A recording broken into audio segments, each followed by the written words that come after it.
presenters today.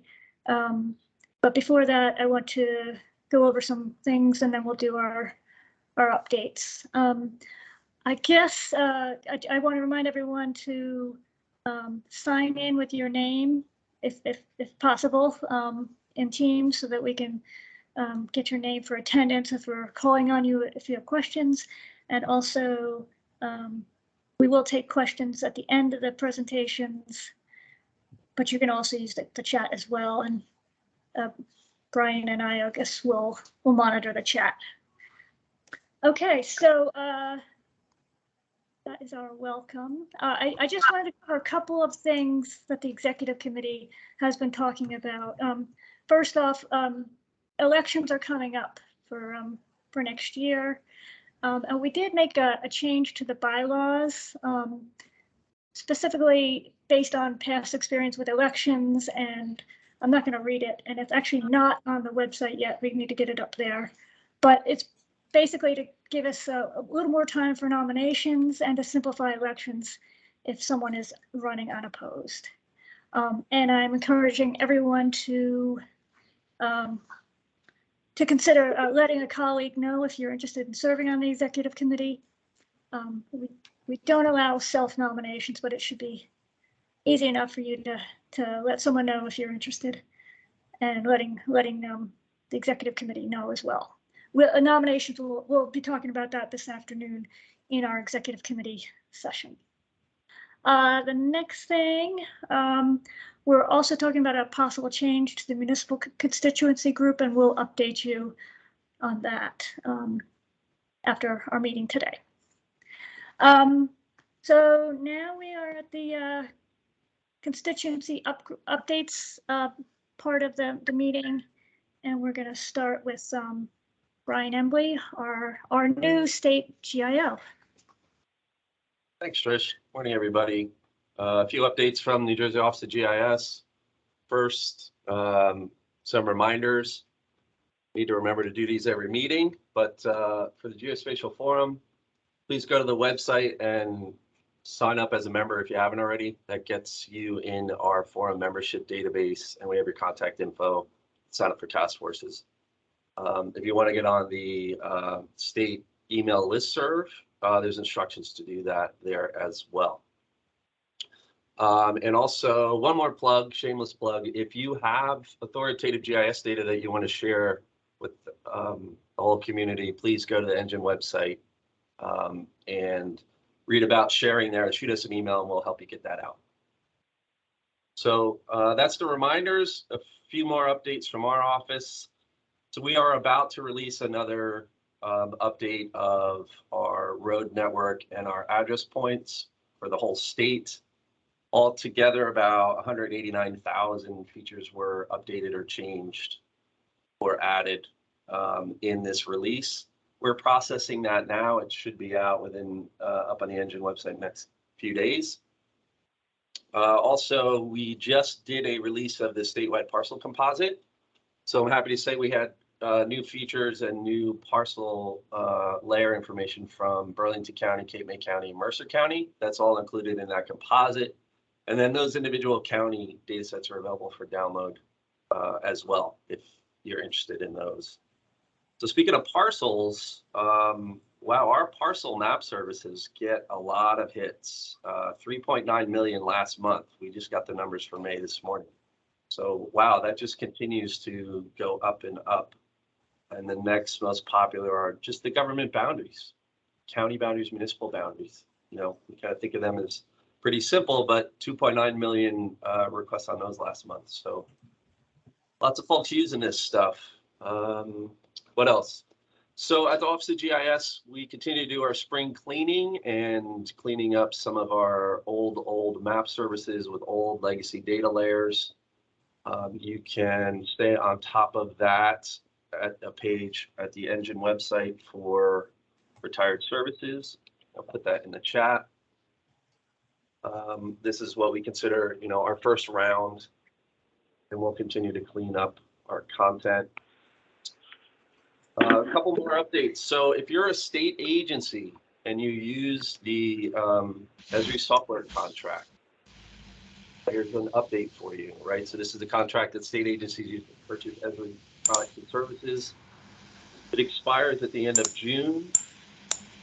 So our office is working with Esri and all the powers that be to get a contract in place. We can no longer use the Massachusetts one that we've been piggybacking on. We're trying to work with Delaware right now and see if we can share a contract with them. They have a contracting vehicle in place. But just in case that doesn't work out, we're also doing what we call a sole source gap waiver with the Treasury Department, which is a lot of paperwork, but we want to have that in place just in case the option with Delaware doesn't work out. And that gap waiver would give us another year to purchase Esri software and then come up with another contracting mechanism. So pretty important thing, if you have Esri maintenance and such to pay or some new products there, keep in mind that the current contract expires at the end of June. If you have any questions, you can reach out to me or to Doug Schleifer of our office. Final one I wanted to mention, Next Generation 911 is actually here in New Jersey. So the state has awarded a Next Gen 911 contract to a company that used to be called CenturyLink. It's now called Lumen, L-U-M-E-N. They are tasked with setting up the EZINet and the entire Next Gen network and system. It's early going, but if you've been paying attention to Next Gen or you support your dispatch people in your jurisdiction, this is eventually going to get to you. So this is early on in the contract rollout. Right now, the vendor is working on building out the IP network that will connect all the PSAPs and working with the PSAP folks to get hardware installed. We're looking to do a few meetings at the Accuracies conference in the fall. In October. By then, we should have more answers about the Next Gen schedule and how that's going to impact UGIS folks and the folks that you might support at your local call centers. So stay tuned. It is finally happening, though. If you've been paying attention to this, it took years to get that RFP out on the street, but it was awarded a couple months ago, and now we're starting to move. So that's really great. And I think that's all that I have from our office. Thanks, Trish. Okay, thanks, Brian. I want to remind people to mute if you're not speaking. We did hear a little feedback there. But also, this meeting is being recorded, right, Brian? Yeah. Yes, it is. Yes, it is. Okay, good. All right. So next up, we have report from the federal government, and that would be me and Roger. Is Roger Barlow on? But of course. Oh, okay, Roger. I know you had a report. Do you want to give that now? Oh, you want me to give it? Okay. Oh. Or I could read your email, whichever you prefer. Okay, so some busy things going on. I did want to mention that the National Agricultural Imagery Program 2022 is funded and planned for summer acquisition in New Jersey. That's 60 centimeter pixel, four bands, and it is leaf on, of course, being a summer acquisition. Second item is I wrote a joint funding agreement in conjunction with Delaware Geological Survey, and this is for geomagnetic data acquisition of Delaware Bay, and it goes inland slightly on both the Delaware shoreline and the New Jersey shoreline. This is with the Geophysical Science Center in Denver of USGS. Acquisition is underway, and the project supports the NGWAS. That's the Water Mission Area's acronym for Next Generation Water Observing System. And this is a groundwater assessment to look at saltwater intrusion into the aquifers on both shores. And the data is to be delivered to the University of Delaware and Delaware Geological Survey. If New Jersey folks are interested in that, I can put you in touch with Delaware Geological Survey, which is the agreement that I wrote.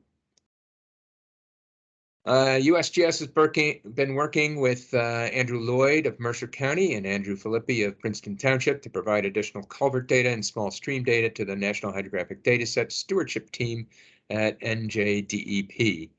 And this data is already been revised to some extent with the culverts, and then new streamlines are being added in the Stony Brook Huck 12 in Mercer County. So that is going along, and the ultimate goal is to get some stormwater network data included as part of the NHD.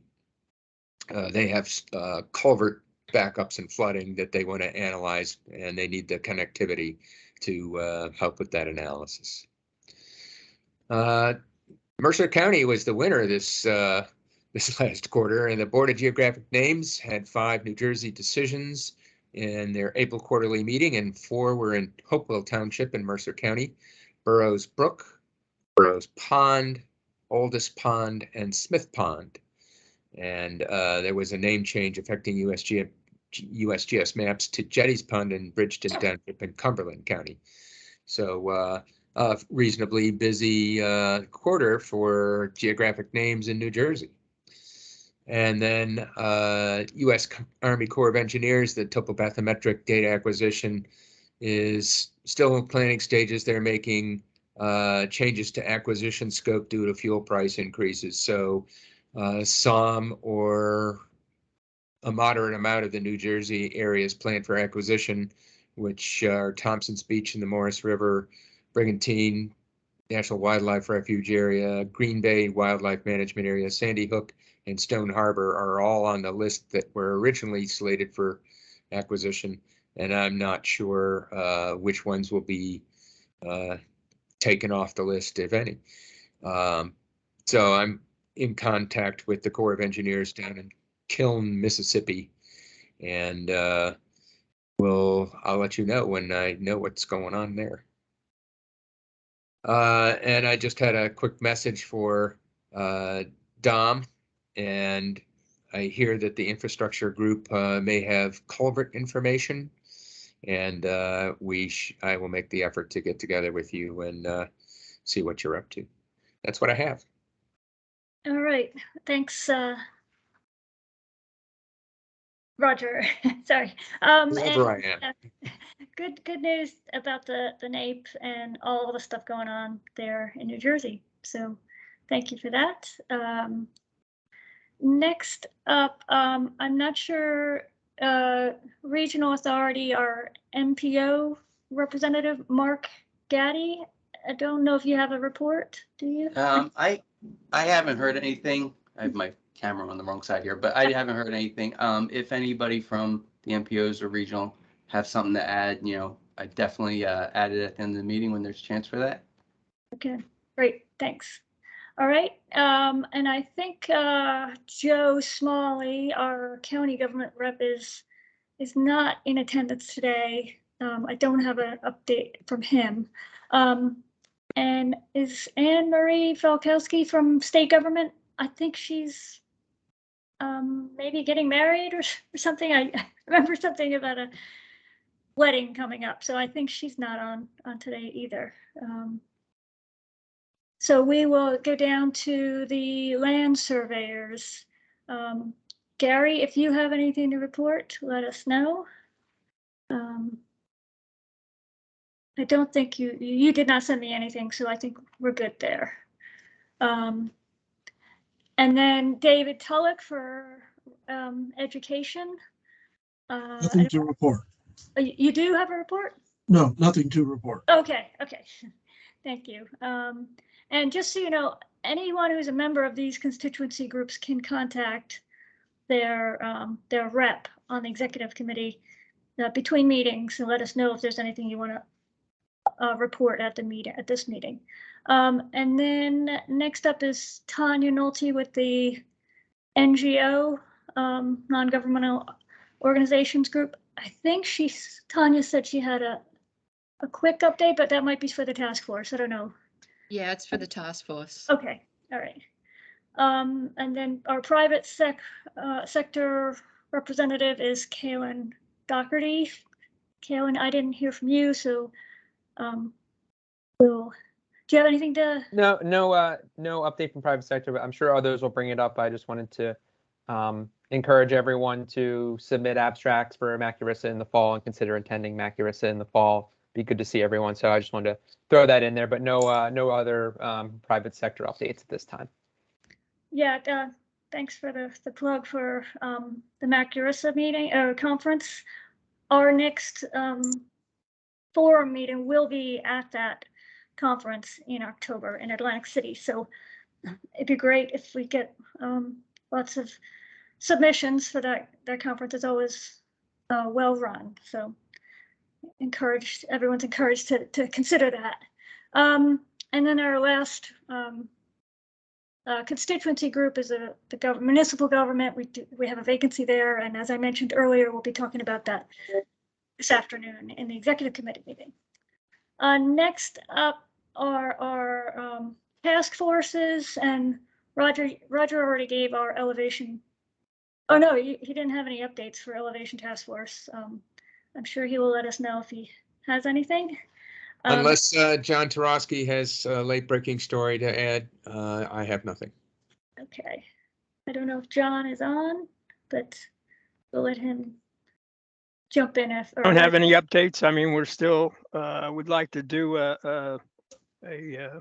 another collection for those Northeast counties and potentially the DVRPC counties, but we're at the same position kind of we were last year, that we're still looking for funding and support. So we will keep you posted if we can zero in on that over the summer. Sounds good. Thanks, John. Yep. All right. Next up is our Trails Task Force, and I know Tanya said she had something for us here. Hi, Trish. Thanks. Good morning, everyone. I'm Tanya Nolte. I'm from New Jersey Conservation Foundation. So just wanted to give a quick update on the Trails Task Force. So hopefully most of you are probably aware that we released the first version of the statewide trails data earlier this year, and it's available on the DEP's open data portal. So if you haven't checked it out yet, check it out. If you have trail data that we haven't included in the statewide layer yet that you would like to see included, please reach out to me via email and we'll get it included in the next update. And speaking of the next update, Sharon Cost and Heather Mering from the DEP and I are working on a process for setting up the annual update, which will happen at the beginning of every year to be released for actually Federal Trails Day, which is in June. So we're going to do that with task force volunteers. So if anybody's interested in helping out with that process or know of any resources that might be helpful for us, please reach out. That's it. Thanks, Trish. Okay, thanks, Tanya. All right. For the Geodetic Task Force, I know Edith, I'm pretty sure there was no update there. If you have anything to say, Edith, chime in. Otherwise, I will move on to our last task force, which is our new task force, Utilities Public Works. And I haven't heard from Dom, but I think that task force at least met once since it was formed. So I don't know, Dom, if you have any updates. Yeah, nothing to report, Tanya. Yeah, we'll try to round up again and see if we can actually get the group going again for the summer. Okay, sounds good. All right, so at this point, the meeting is open to any announcements that anyone wants to make. Kaylin made the plug for the Maculissa conference, submitting abstracts. Check out their website to do that. I know you may have seen some emails, but definitely consider it. It should be a good conference. So with that, I think we're all wrapped up with our general business, and we can move into. Oh, again, don't forget if you want to, we're going to be talking about elections. So if anybody wants to run for executive committee, keep an eye out for the announcement about nominations for that. Next up is our scheduled speaker presentations, and I will share my screen so you guys can see the agenda there. So we have two groups presenting today. The first group is from Colliers Engineering and Design. Suzanne Zitzman, Amanda Patton, and Rob Kruskowski will be presenting. And then after that, yeah, do we have a question there? No, okay. After that, we're going to have Mike Collodi and Kevin Campbell from Suburban Consulting Engineering. And these folks are all talking about public works and utilities type applications. And you are welcome to put comments into the chat or wait till the end. We'll take questions after each presentation. All right, so I'm hoping that the first speaker is set, and that Suzanne, are you on? And we can give you control. Sue's not available. Amanda is going to have the presentation. Oh, okay, that's fine. Okay, Amanda.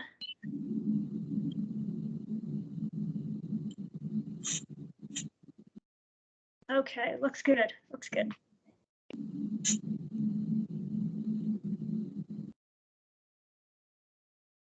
Amanda, you're muted.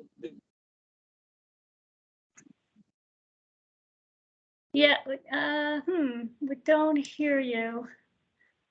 Can you hear me now? Oh, yeah, there you Yes. are. Yeah. Cool. Okay. Sorry about that. I had to call into the meeting differently than I normally do. My audio was not working. Okay, so hi. From paper to pixels, the shift to digital utility mapping. Rob Kruskowski and I will be discussing a project where we were part of the City of Rahway utility project. And first, we just wanted to say thank you to the New Jersey Geospatial Forum for allowing us to give this presentation today. So a little bit about our company, who is Colliers Engineering and Design. We are enterprising. We invest in relationships to create enduring value. What sets us apart is not what we do, but how we do it. Our people are passionate, take personal responsibility, and focus on what's right for our clients, people, and communities. We attract and develop industry leaders, empowering them to think and act differently to drive exceptional results. At Colliers Engineering and Design, we accelerate success. Currently, we have 63 offices that are spread out across 19 states with over 1,800 employees. And those offices range from Maine down to Florida and across to California.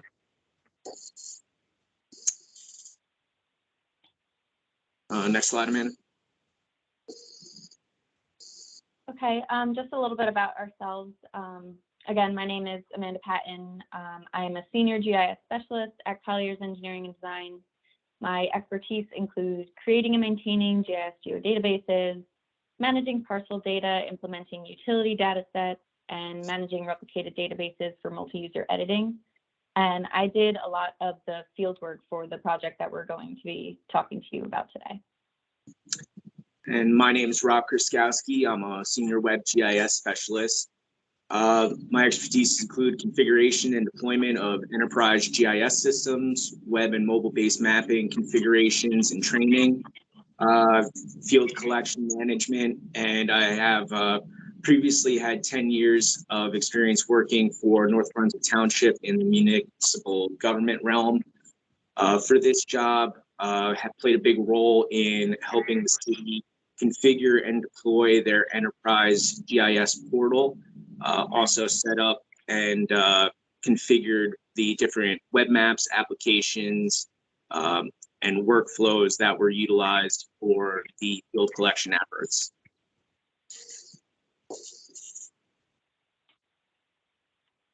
Now I'm going to give just a little background on the city of Rahway. It's about 22 miles southwest of New York City, and the city is approximately 4 square miles within the New York City metropolitan area. So it is mostly urban and dense suburban. There are approximately 30,000 residents, and there are 2 major highways, US Route 1 and 9 and New Jersey Route 27 that run through the city, as well as the Northeast Corridor Railroad and train station. So the background of the project, the city's Division of Engineering and the Department of Public Works had previously been using paper or scanned documents in the field and office for utility mapping. They began investing and implementing Esri's Enterprise GIS in 2020 to assist with COVID-19 response. And mapping the sanitary and stormwater system using GIS would allow the city to migrate to digital workflows. One of the issues that the city had was when you have old paper maps or scanned maps, they become faded, they are hard to update, and also it's hard to get that information out to the people in the field that are going to be using it. Not everyone can carry around a 40-inch by 40-inch township-wide map of the stormwater or sanitary systems when they're out in the field. So some of the project requirements that we had from the city were to map the sanitary sewer and stormwater system using the GIS. They wanted us to utilize high accuracy GNSS to map the surface features in the field. One of the things that the city had available was that legacy mapping that was discussed. So they wanted us to incorporate some additional data from the legacy maps and documents, such as like invert data, pipe sizes, pipe material, into the GIS digital data set. Once the data was finalized, it would be imported into the city's new enterprise GIS, where we would be able to publish maps and applications that would allow the city to view and use the data and eventually update it with additional information that they deemed necessary. So, how do we accomplish this in an urban and heavily suburban environment? To do this, we used a couple different pieces of equipment and configured them to work together. The first piece was the EOS Arrow Gold receiver, which when connected to an RTK network was able to provide sub-centimeter accuracy levels.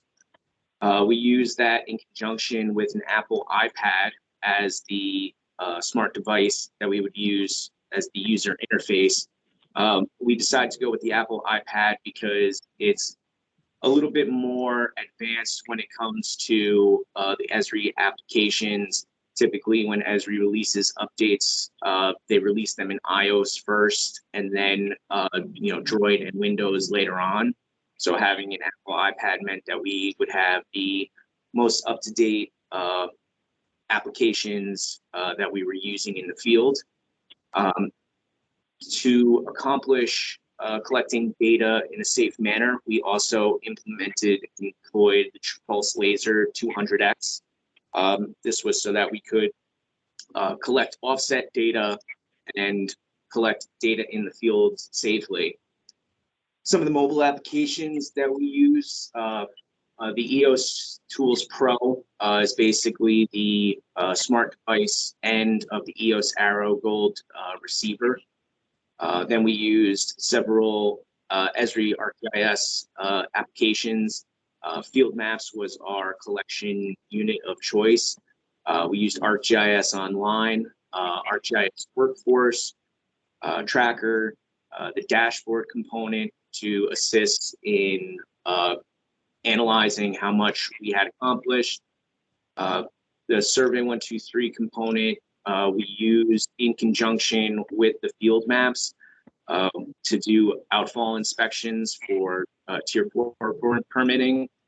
And this allowed us to gain the collection or gain the location of the outfall, and then launch through that outfalls pop-up in field maps the survey inspection form in Survey 123. And then using the Survey 123 application, we were able to provide formatted inspection reports on each outfall that was inspected. We used the web app builder to help create apps for the city to view and analyze the data. And we brought the services from the portal from the city's enterprise GIS environment into Arcgis Pro so that we could do larger field calculations and review of the data. And as mentioned previously, we connected to an RTK network from the NYS Net. It's a free service that's offered by New York, I believe it's the DOT. And given Rahway's proximity to New York State, we were able to connect to that system for no cost with just the creation of a user for access.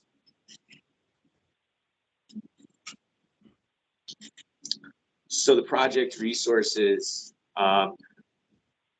obviously there's the people. We had, several GIS field employees who had knowledge on the general structure of sanitary and stormwater conveyance systems. This gave us a little bit of a heads up. When you know the system and you know the general standards, you kind of know where to look to find assets.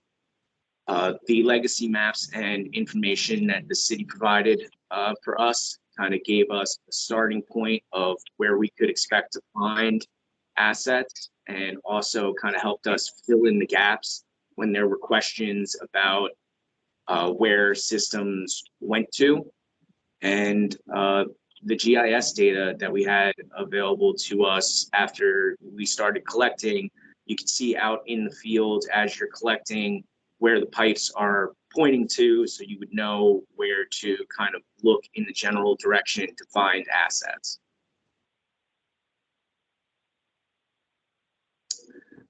So it's a pretty big process, collecting sanitary and stormwater systems for a heavily built out and urbanized area. So we had to come up with a process on how we were going to do this collection. So the first thing that we did was to create GIS data models for the different assets that we would be collecting. We used the Esri local government model, which has several domains and choice listings and fields already built out into it. It comes pretty much kind of prepackaged. And then we adjusted that data schema to add a couple fields, to remove a couple fields based on what information the city was looking for. Using those data schemas, we then published web maps that we would be using for field collection. One of the main components of this was to use field maps and dashboards to allow the city to see what we were collecting. In field maps, we were able to configure the collection pop-up when you add data or when you adjust data to only show necessary fields that we would actually be collecting in the field. This removes excess fields and only leaves those certain questions that the field personnel is going to answer, and also removed the need to scroll to find questions when you added a point. The questions that you had to answer were right there. Many of them had the domains for quick and easy answering and filling in of the attribute table.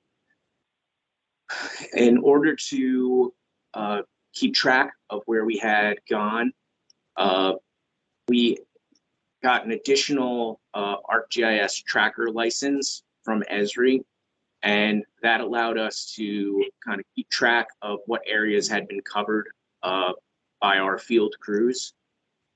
We configured the hardware, as mentioned before. The EOS Arrow Gold was configured with the iPad and also configured with the TruePulse 200X. We used the RTK network, and we tested to make sure that everything was working properly.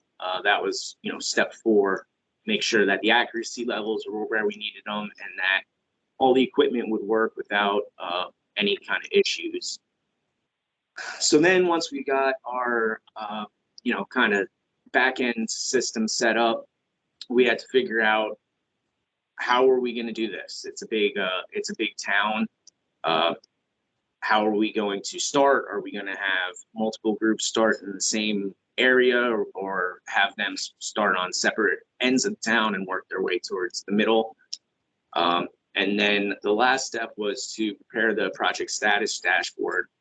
And with that was a key component, because that allowed for city staff to be able to, in real time, see the data collection, see how much had been collected in any given week, on any given day, and really helped to remove many of the status meetings that you would typically have on a project of this size. Whenever the city staff was looking for a status update, they could just access the dashboard and get a general idea of how much the town was covered, how many assets had been collected, how many days we had been out there collecting.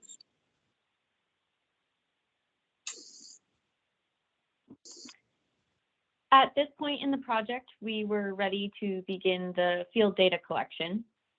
We decided to start at one corner of the city and systematically work our way across the city. The features that we collected in the field are listed here. The city's existing sanitary sewer and stormwater maps contained information about the subsurface system, such as pipe material and size and invert elevations. So we were only mapping the XY locations of the sanitary sewer manholes. We did collect additional attributes for stormwater catch basins, such as inlet type, whether it had a bicycle-safe grate, if it had an eco-friendly sticker or casting. And we used domains in our geodatabase whenever we could, because this allowed the field technicians to choose from drop-downs within field maps instead of having to type in the data. And this really sped up the data collection process. This picture on the right here, that's actually me. Like I said earlier, I did a lot of the field work for this project, and it was pretty cold out there. So being able to use the drop downs and keep myself moving across the city helped me to stay warm as well. The stormwater outfalls are required to be inspected once every 5 years due to the Tier A MS4 permit requirements.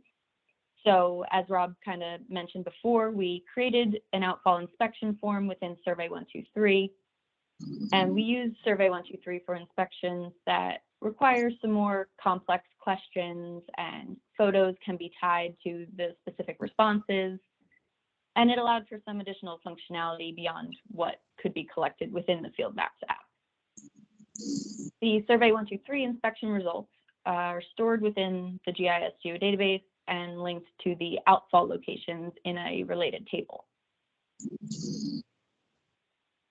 Here's an additional field collection photo on the left, and then on the right, you can see it's a screenshot of the Field Maps app, and you can see that the interface is pretty sleek and it looks pretty easy to learn and use. So as mentioned previously, one of the additional applications that we decided to utilize for the field collection was the Arcgis Tracker. For those of you who don't know the Arcgis Tracker, when you begin your workday, you can turn it on and it automatically captures tracks of where you've been. It locates the crews in real time, so you can actually see the little arrow footprints showing up on the screen. And this gave us, the reason we wanted to enact this was because there was areas, we had multiple field crews out, and there would be areas where you might have street that didn't have any assets collected on it. That could be because that street was missed, or that could be because there were just no sanitary or storm water assets on that street. So with deployment of the tracker, we were able to see where the field collection crews had been and mark that street off as, you know, it had been researched and there were no assets on that area. As you can see on the right side, there's just some metadata that also comes along with the tracker application, the battery percentage, what kind of state the battery was in. And it also determines whether you're walking or driving. So that was helpful because we didn't get crossed up with seeing tracks go down a street and, you know, it's just somebody was driving to go to Dunkin' Donuts and didn't actually do the research. So we were able to kind of verify what areas had been walked and to track what areas had been covered for the different crews.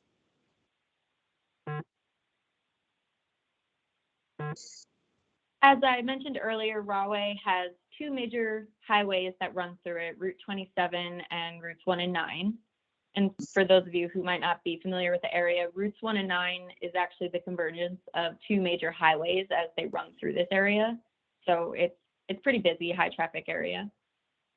The laser rangefinder allowed us to map the location of these assets that are in the high traffic areas from the safety of the side of the road.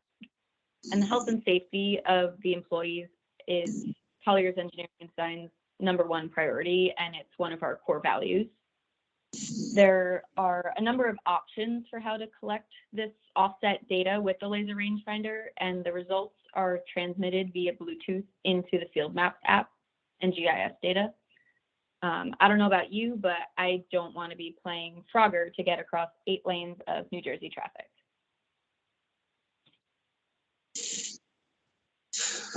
So the project's status dashboard, we really wanted to build this out as a point of contact with the city.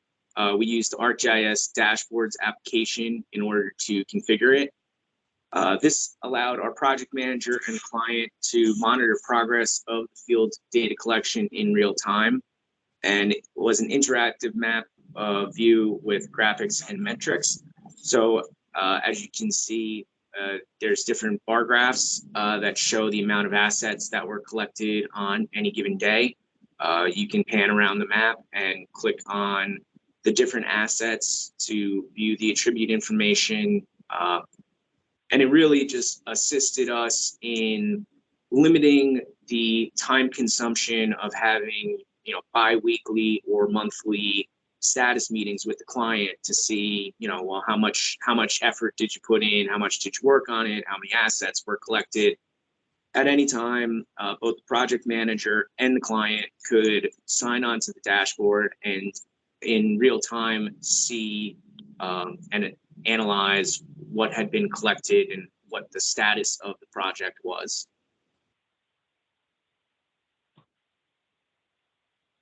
I really enjoyed the dashboard, being able to check my progress each day. And it also allowed for some friendly competition between the field workers to see who could collect more assets each day. So the final results of our project with Rahway were we spent 186 hours doing data collection out in the field and collected 4,585 individual assets to an accuracy level of 95% within 6 inches. As you can see at the table on the right, most of the points were within 6 inch. You know, 2/3 of them were under 1 inch. There were some areas of town that had some low-lying areas and some bad cell service, which kind of made collection in some of those areas a little bit more difficult. But as you can see, for the most part, everything was collected within 6 inches of its actual location.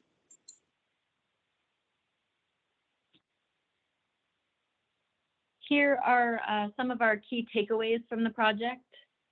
So you want to configure, test, and revise before collecting your data. This is important because while you can edit your data model after you begin, it is recommended best practice to finalize your data model to the best extent possible before moving forward with your full-scale data collection. You want to map it once and use high accuracy GNSS the first time. It will end up costing more if you collect sub-meter accuracy data and then have to recollect for better accuracy a few years later. The upfront cost of the centimeter grade accuracy is worth it, in my opinion, especially when you look at it this way. The efficiency has gone through the roof. A current GNSS receiver, such as the EOS Arrow Gold that we used, connects to more satellites faster and more consistently, and this improves the productivity of the field staff. You want to eliminate hazards, so use technology to eliminate hazards like the laser rangefinder while allowing your staff to collect the hard-to-get asset locations. And ArcGis field maps.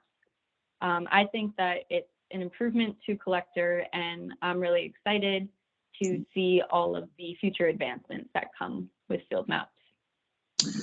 And one important thing to also take away from this is to have an efficient workflow set up.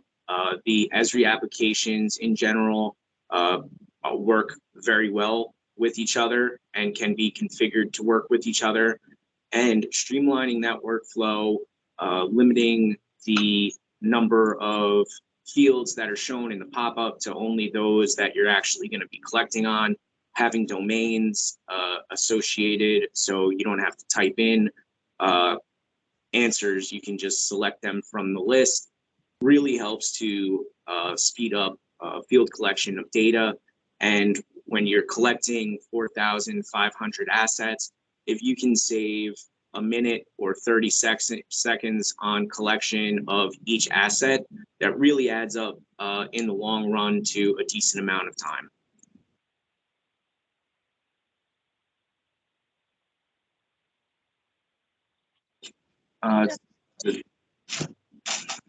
Okay, thank you, Rob and Amanda. That was very good. There are a few questions in the chat, and one is a comment, I guess, from Roger Barlow. Does the Rawway stormwater network extend beyond its political boundary, or do surrounding jurisdictions' stormwater networks overlap into Rawway? And I don't know if you could see his comment, but he's interested in the culvert attribute field for federal agencies. For the Rawway stormwater system, like many stormwater systems, there is some interconnection with the neighboring towns, especially on streets that run along the edge of town, where you might have a different management on one side of the street versus the other street. For our initial project, we went and just mapped out the structures that were within the political boundary for Rawway.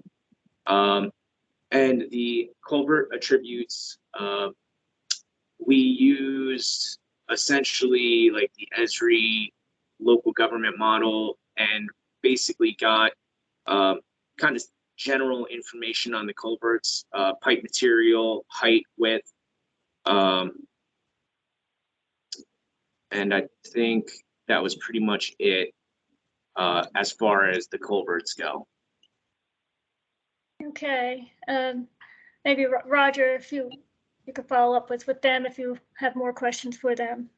The other question we have is from Dom Elefante. Using the true pulse, once captured in field maps, what is the horizontal accuracy when integrating with EOS Arrow Gold? He also says he doesn't want to play Frogger either.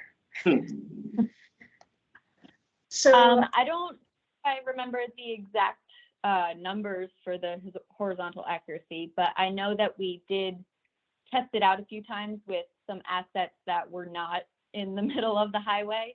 So we would take the asset normally by standing over it, and then we would take it using the laser rangefinder. And when we compared the results from both of those points, they were remarkably similar. They were very, very close. So I was very impressed with the accuracy of the laser rangefinder. All right, and Chris McLean just asked, were the accuracies verified via device reporting or independently? Not sure if you just answered that. Well, we, in the local government model that we used, we also added GNSS metadata fields. So those fields were populated by the EOS receiver when the data was collected. Yeah, Chris, I don't know if that answers your question, but maybe you can chime in or follow up with them about that. I actually have a question about the time frame. I know you said how many hours, but over what period of time were you doing that? Was it over a year, over a few months? It was over a few months. I'd have to double check, but I think it was probably around 4 months of field effort.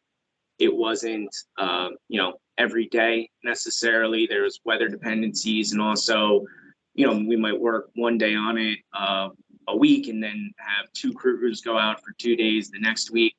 But it wasn't a year. It was a span of maybe a quarter or a half a year at most, I would say. Okay. And I'm going to take this one last question before we go to our next presentation, and that's from Jav and Steven. To connect to the RTK network, did configuration need to happen inside of Field Maps, the EOS receiver, or both? The connection to the RTK network was done within the EOS Tools Pro application. So it wasn't done on the receiver, it was done on the iPad. In that application, you typed in the URL, the port number, and your credentials to connect to that streaming service. And then the field maps used that, updated information from the EOS Pro receiver to collect the data point. Okay. Thank you. That is all the questions in the chat. I do want to thank you guys again for presenting. Just to explain, there was an article in I think it was Arcgis or Esri News about this project, and that's why I contacted the group to find out more about it, and also because we had our new Public Works Utilities Task Force, I thought it would be relevant to that group, and I see based on some of the chat that I think that that group will benefit from this presentation. All right, thank you again. Next up, we have Mike Collodi and Kevin Campbell from Suburban Consulting Engineering, and their talk is called Tracking and Traceability of Assets. Okay. Hello, everyone. Hey, Mike. Hey, everyone. Great presentation by Colliers, by the way. Yes. Well done, Amanda Thank and you. Rob. Let me just share the presentation.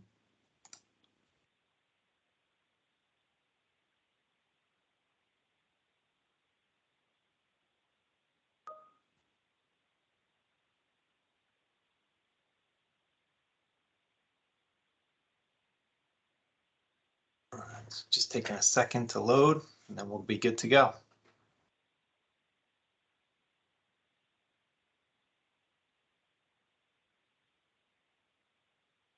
And Rob has put his email in the chat if anyone has additional questions. Thanks, Rob.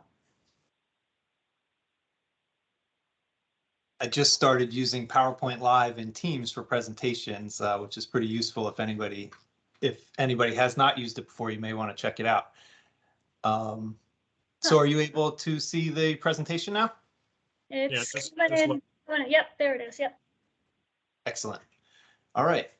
Well, good morning. It's nice to be here with everyone today. Our presentation will focus on how Suburban Consulting engineers assist our clients with using GIS for the tracking and traceability of their utility assets. We hope you find this presentation to be informative and look forward to answering any questions that you may have.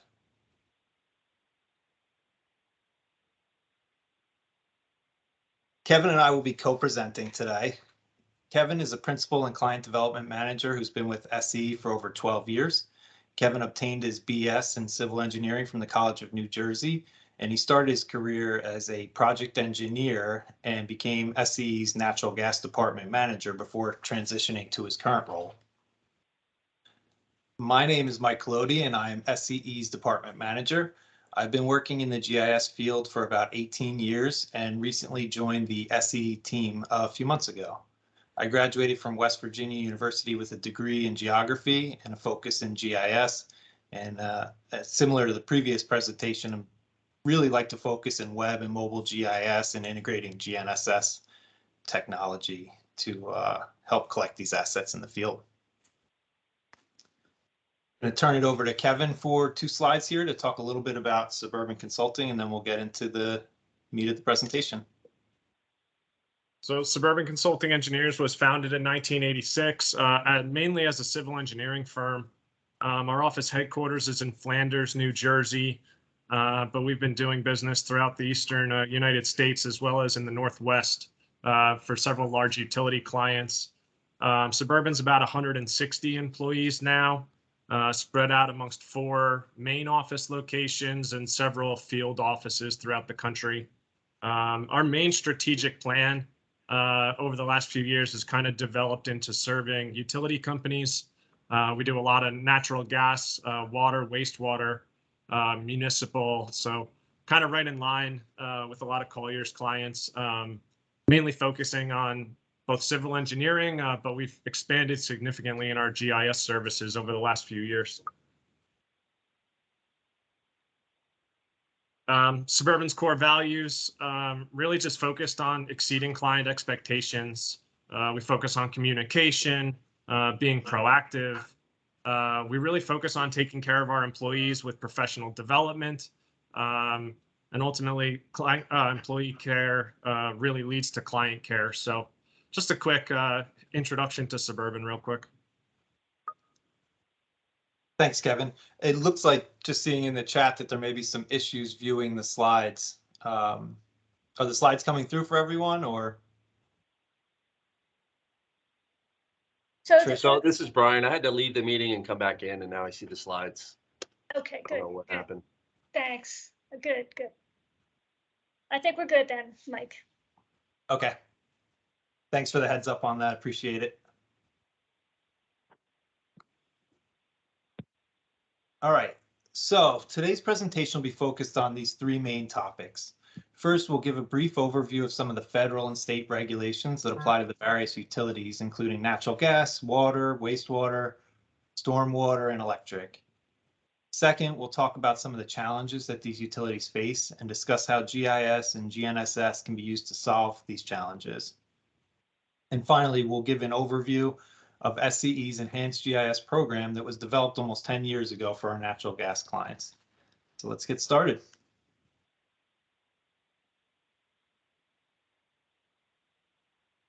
Suddenly cursing PowerPoint Live, sorry.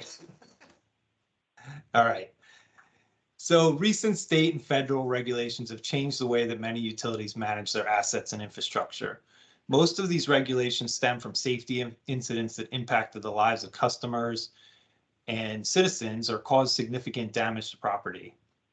PHMSA's mega rule was driven in part due to incidents similar to the natural gas pipeline explosion that killed 8 people and destroyed almost 40 homes in San Bruno, California in 2010.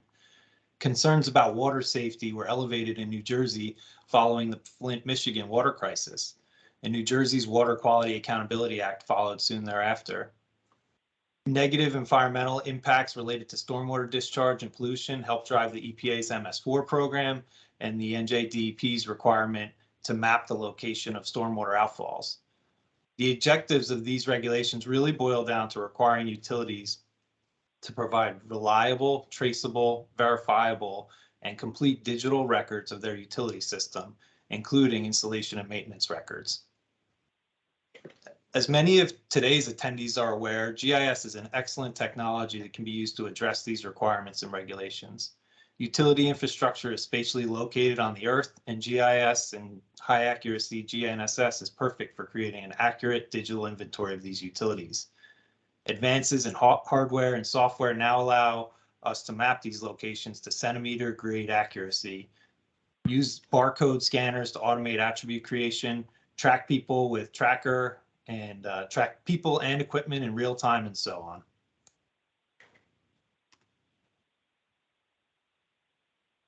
Utilities have various requirements and face different challenges.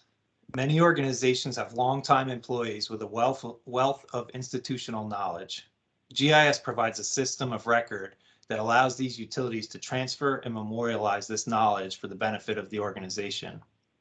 Integrating GIS with asset management can be used to evaluate the condition of assets, determine the risk of failure, and plan for future capital improvements. Paper records and maps can become lost or damaged or be inefficient to access and manage. And transferring to digital workflows can improve efficiency and quality of data.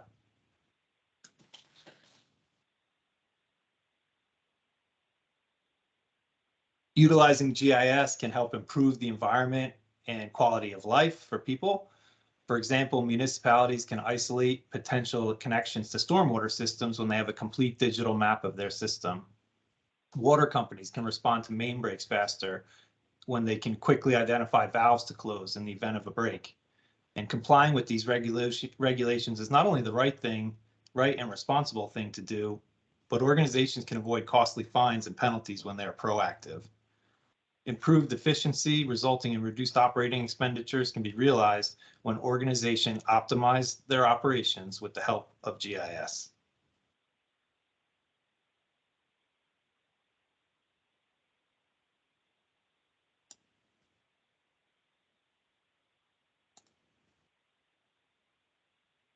So many of us are familiar. Here's an example of some old paper maps. And I'm sure we can all relate and recall some of the challenges with these, just getting access to them. Some of these show triangulations that were, really necessary before we had easier access to high accuracy GNSS. And there was a lot of challenges associated with not having access to the same data in the field and the office. So SE's enhanced GIS program started with one of our natural gas clients. The program consists of the software, hardware, people, and processes not necessary to successfully use GIS to comply with regulations and improve operating efficiency. Our team helps to create the data models, configure the GIS maps and apps that will be used in the office and field, configure GNSS equipment to allow for high accuracy field data collection, implement robust quality checking and assurance processes, and automate the creation of as-built drawings.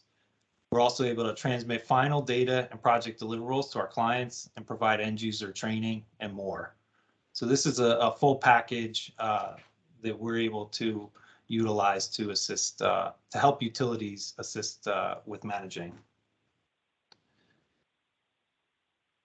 Advances in GIS and GNSS technology over the past decade have allowed more organizations to implement robust GIS programs, improve cellular data networks, better, more cost-effective mobile technology and devices, enhancements to web and mobile GIS, high accuracy GNSS at lower cost, laser rangefinders, barcode scanners, GIS-based asset management, and more. The technology and advances here have really allowed these types of programs to really take off over the past few years. And all of these are things that I wish I had about 18 years ago. When I was an entry-level GIS and GPS technician, I used to have to plan the best time of the day to fire up our backpack GPS unit. And it used an old school data logger that just had a couple of buttons and a very small screen.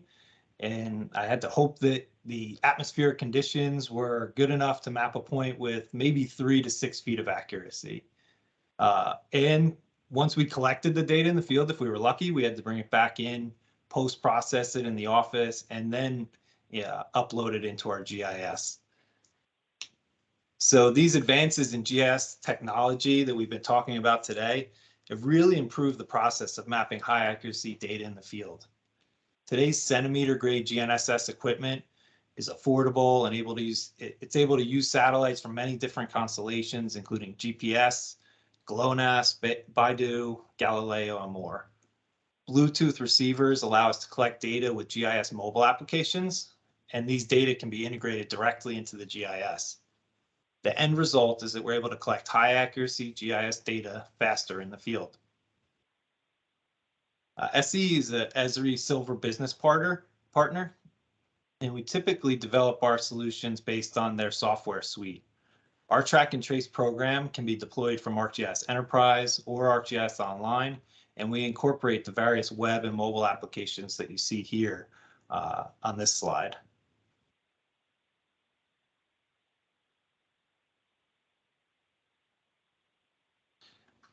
Hardware that is integrated into our GIS program include the GPS rover rod, which allows us to capitalize on high accuracy receivers by using tripods or bipods and the leveling bubbles.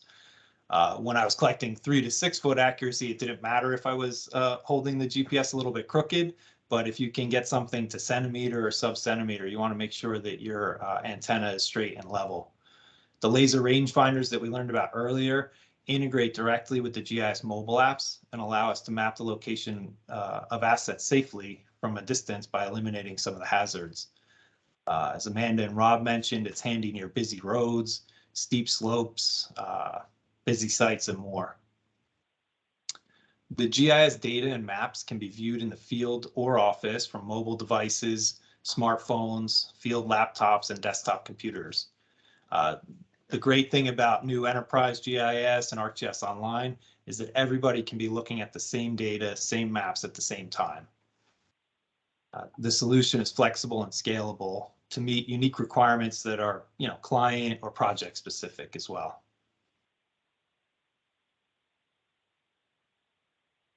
So this slide just kind of gives an overview of the enhanced GIS data collection process. Similar to the previous presentation, it starts in the field with high accuracy GNSS connected to an RTK. RTK provides for those real-time data corrections in the field. So that's what allows you to be able to get that sub-centimeter or centimeter grade accuracy. Once the data is collected in the field, we have a 3-process QA/QC process that Kevin's going to get into a little bit more in the second half of the presentation. So the field data is collected and it's uploaded daily by the field technician after he or she QA/QCs their data. Talking about Enterprise or ArcGIS, it's synced into the GIS database in near real time. And then once back in the office, a GIS specialist or technician does another round of QA/QC to confirm that the data was collected in the field, it's accurate, and it's ready to be pushed into a production database or packaged up into a client deliverable. We can either integrate directly with our client's GIS or package these as geodatabases that get loaded and shared via FTP or other means. Once it's provided to the client, they're able to review the data, confirm that everything meets the project requirements, and then it can get synced into their asset management and GIS system.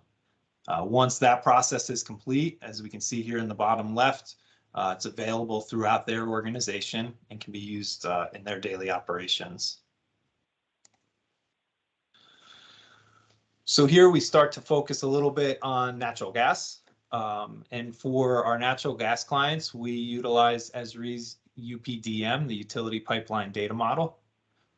The UPDM is a geodatabase template for operators of pipe networks in the natural gas industry. The normalized data model represents each physical component of a gas pipe network from the wellhead to the customer meter.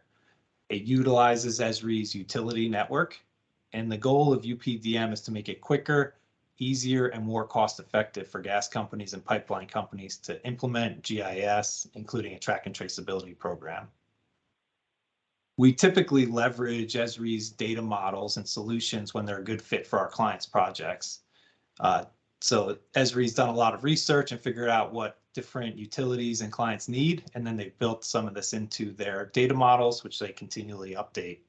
And then these models can be updated to meet additional client or project requirements as necessary. Yeah, so ultimately, when we get to this stage, we're probably starting with the client's legacy GIS data, their existing GIS schema, and their operator, their procedures manual for their requirements for data collection, combined with the fact that regulatory agencies require specific asset data to be captured during data collection. At Suburban, we kind of split our GIS data collection services into two separate categories. We've got existing assets, which are already in the field, and you're going out and locating. You're generating a path and doing the most productive way of basically navigating through an entire town, capturing all of the asset data. The enhanced GIS program is more developed on the during construction side of data collection. So we're documenting and photographing real-time construction assets while they're being done in the field, and then we'll go through the QA/QC process as well. GIS technicians. So GIS technicians are essentially required to follow each crew in the field. We having issues with. You can move on to the next slide, Mike. So we're basically tracking daily construction from start to finish, all materials, the contractors and the employees responsible for the installation of the pipe. All of our field technicians are trained. They all go through OSHA training. Obviously, we provide the GPS and GNSS equipment that Mike had suggested before. And during construction, we are documenting what was installed and where it was installed. In the gas industry specifically, on the next slide, the gas industry as a whole has started to talk about barcoding. They've standardized barcoding across the industry, mainly on the plastic side. It's starting to transition to the steel side, but a lot of the assets that are installed, they all have barcodes, either 2D or 3D barcodes. And those barcodes specifically mean something, where every set of letters, so you can see characters 1 and 2 represent the manufacturer, the model number. So we're using either the in-camera barcode scanner or an external Bluetooth barcode scanner to scan the barcode. And what this does is it eliminates any chance for human error. There's no fat fingering of different model numbers or lot numbers or anything like that. And then we've started over the last 2 years to actually integrate that data collection with attribute rules in real time using field maps, so that we can verify that the product that's installed is an approved product on their master material list, that the manufacturer of that product is an approved manufacturer, and that the material has not passed its expiration date. So if you got a product that has sat on a shelf for 10 years, it's going to trigger a no-go in your data collection. We found that, so I started on the civil engineering side. You spend so much time designing a project, verifying that you're ordering the right materials, and then no one's really verifying that the right materials show up or the right materials get installed on a project. Like, what keeps us up at night in the natural gas industry is really that some I guess like laborer is going to pull a piece of equipment out of his truck that he brought from the previous job and install it on the project. And that's our worst nightmare in the gas industry. So understanding that that is an approved product for the project that you're on in real time kind of provides us with a second level of inspection services. To tailor that on the material side, we're also doing that on the employee and equipment validation side. So on the next slide, a lot of our clients have standardized employee ID cards, and those employees are operator qualified for the tasks that they're completing in the field. So we've integrated field maps directly with operator qualification websites. Some of these clients manage their employees through different websites that basically track what you're qualified to do and when your qualification expires and you need to go back out for additional OQ training. So while we're employing the material, validating the material side, we're also validating the employee side, and that the person performing that weld or that fusion is operator qualified to be working on that system. And they also, their operator qualification has not expired. At the bottom, we're also talking about the equipment manufacturer, and in real time during the data collection, validating that the Genesis F3, which is the fusion equipment shown in this picture, is an approved installation. It's approved installation equipment that's been calibrated within the calibration time. So while our GIS field technicians aren't the be-all, say-all inspector for a project, they are kind of that first line of defense, and we really focus on our technicians building great relationships with the inspectors.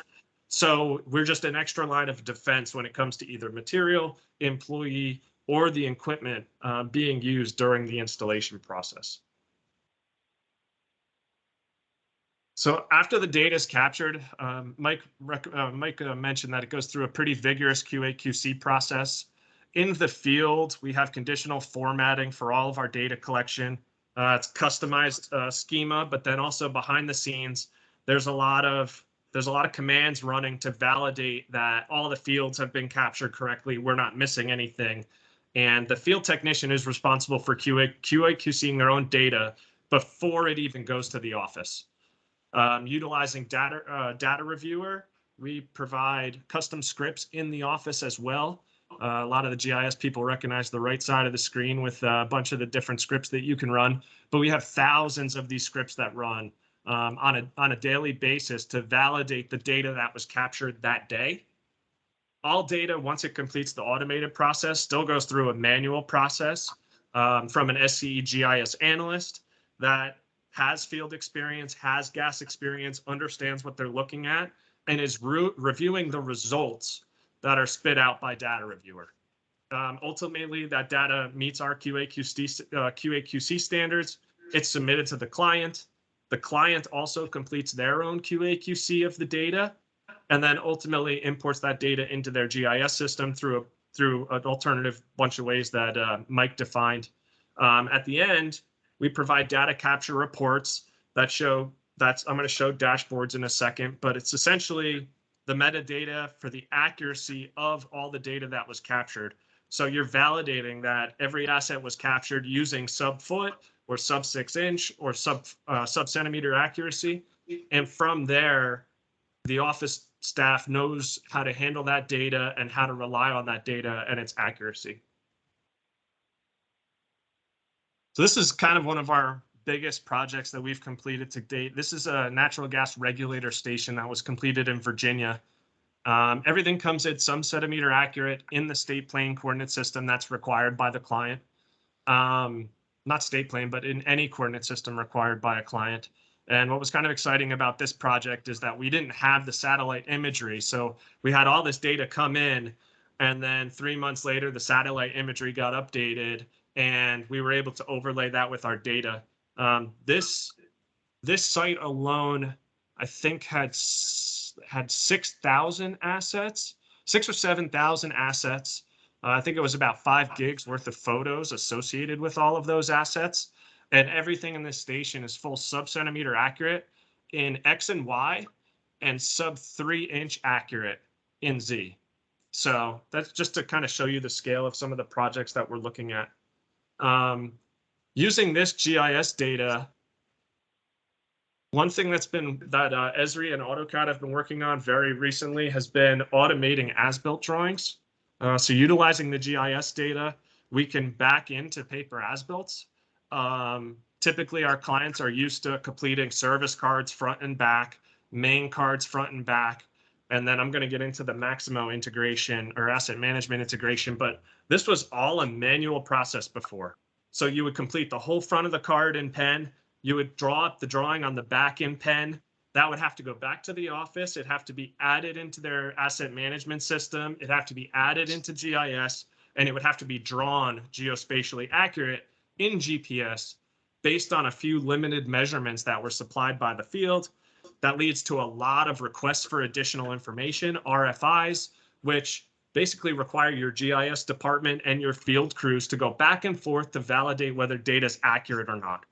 And the other thing that's great about digital as-built is that they're legible, they're consistent, there's no typos in the data.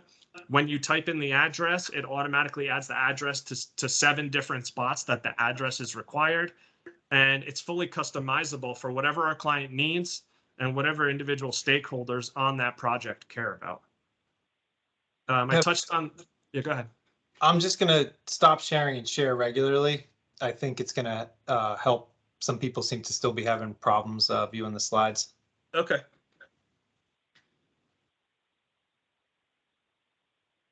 You jinxed us when you talked up the PowerPoint. I know. All right, I'll be 20 seconds and we'll be good. Sorry about this.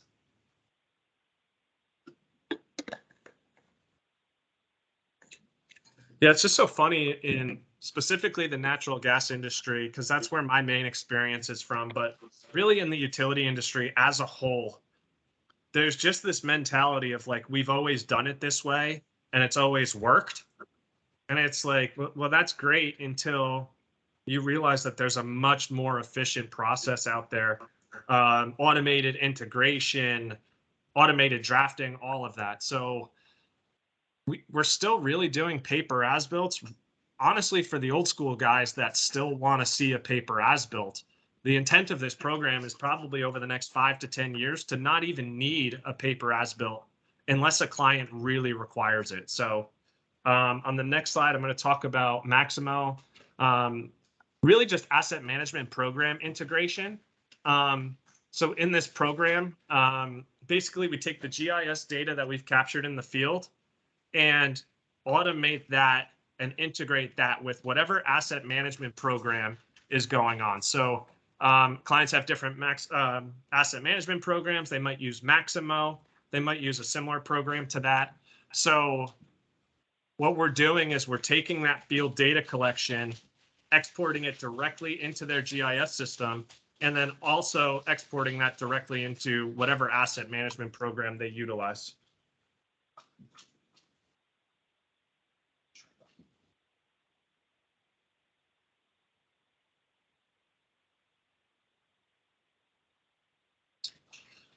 So on this slide, Colliers touched on this on their presentation, but this is essentially the types of dashboards that we're typically used to seeing in the office. We can customize these dashboards to meet whatever clients require or whatever individual stakeholders at each client requires. So if you're a construction supervisor, you can track the production on a daily basis, a weekly basis, a monthly basis. If you're higher up in the organization and you're a construction manager, you could see the big picture of who's doing what per crew, per area. You could see which contractor is the most efficient. You could see which welders weld the fastest. And all of this data is fully customizable. Once the data comes into the office, we can customize any way to show this. We could show photos and hyperlinks on the side so you can immediately see the weld information of a different weld. And what this provides is a quick look for upper management to be able to track anything along any step of the process. So there's a lot of value in that. This is another example for a project that we completed for one of our clients. In the upper left, you could see the % complete for the project. At the bottom, you could see how much linear footage was completed per month along the project. So once again, it just gives people a snapshot for the big picture where they don't need to sit in an hour-long construction meeting, a status meeting.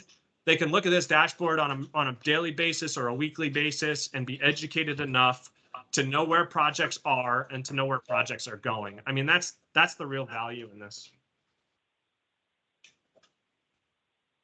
Ultimately, the final deliverable on these projects is a project closeout package. Essentially, it's taking all of the GIS data and getting it into GIS. It's downloading and managing the asset photos. It's developing the digital as-built drawings. It's providing different material summaries.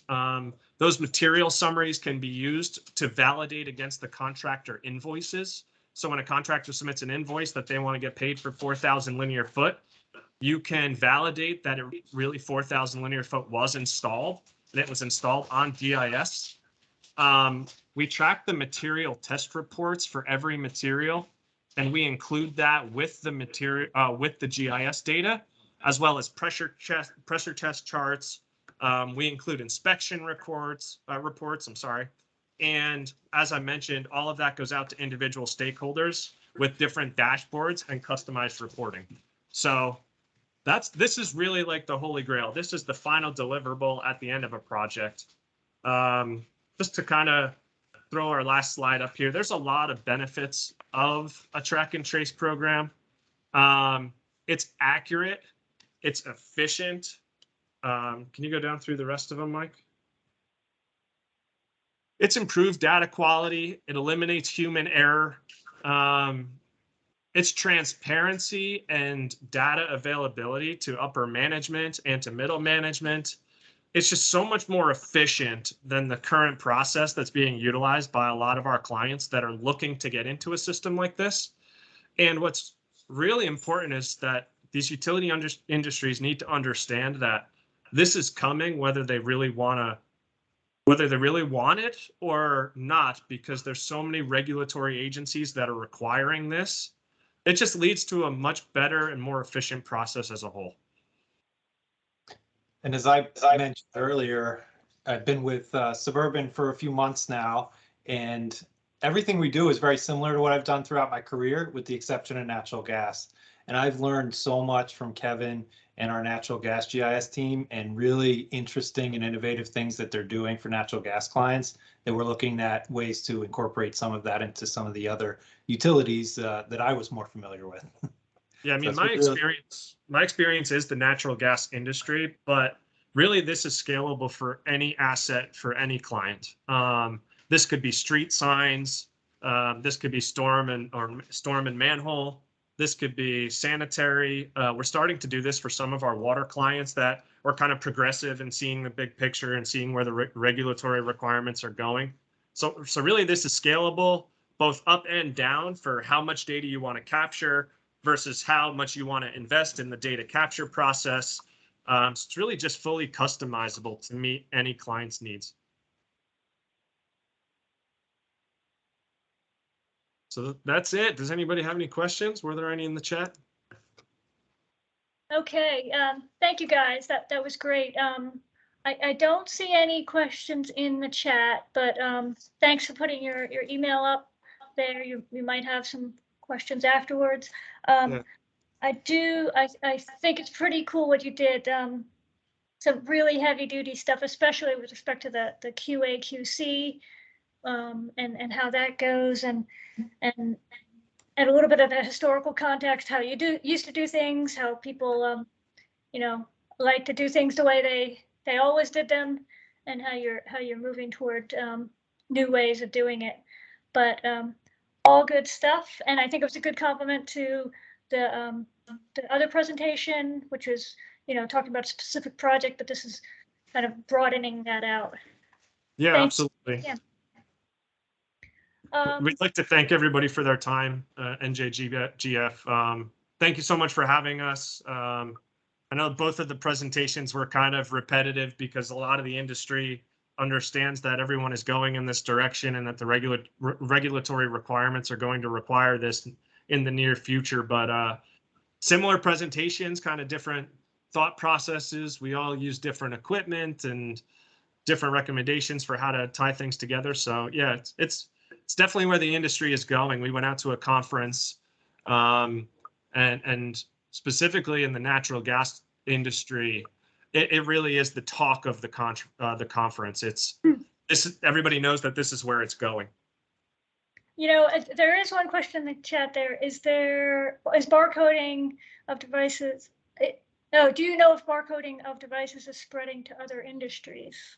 Yeah, absolutely. I know that specifically the plastic side of the natural gas industry has a fully standardized barcode across all of the materials that you could possibly purchase from them. I know the steel side of the gas industry is going towards that. It's a little bit more difficult on the steel side because the pipe needs to be coated. So how do you apply that sticker? How do you inspect the coating that's under that sticker? So there's more challenges on the steel side. I know the steel side is going that way. And I'm also under the impression that the water industry is going that way as well.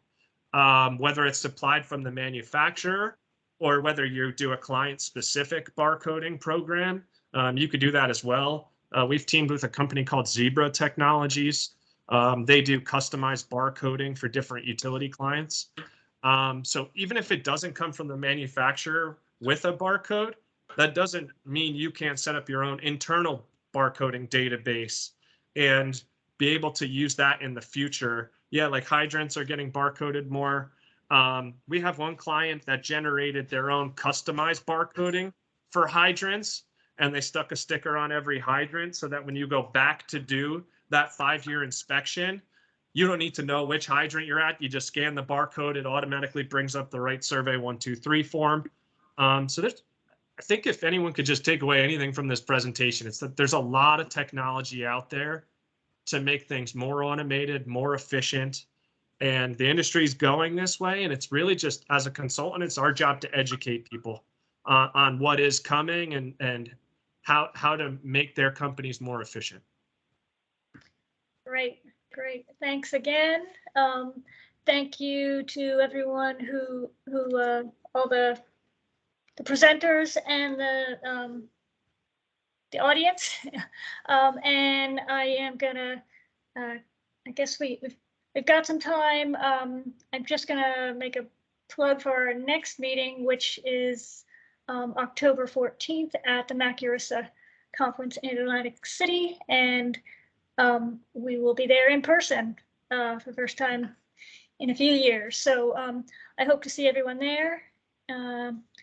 Feel free to send your executive committee rep an email if you have questions or comments between now and then. Thank you all. Thank you. Thanks, everyone. Thanks, everyone. Bye.